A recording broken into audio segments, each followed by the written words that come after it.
What is HubSpot sales?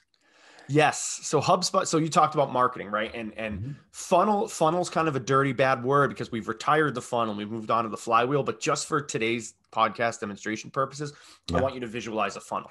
So you talked about HubSpot marketing. That's like that top of the funnel that we're talking about, right? Conversion, get them, nurture those folks. Now, HubSpot sales is when you take that top of the funnel and you change that one-to-many marketing conversation to a one-to-one sales conversation.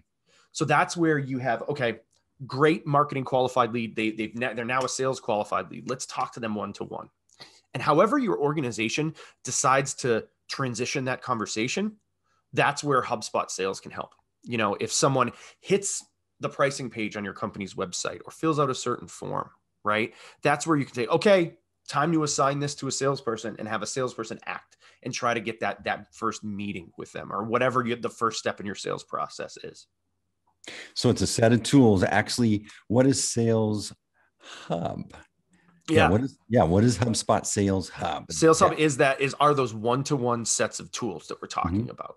So early on in this conversation, I talked about the idea of when I walked in, all of a sudden I had meetings.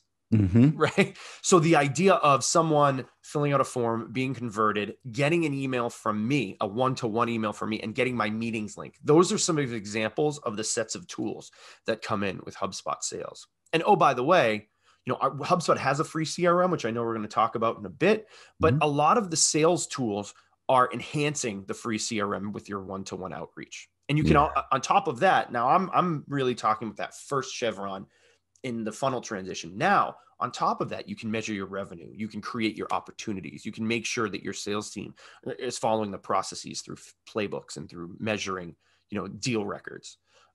So really it's to your point, it's a set of one-to-one tools to not only start the conversations on a one-to-one basis, deepen those relationships, and then you can manage and measure the pipeline on a one-to-one basis.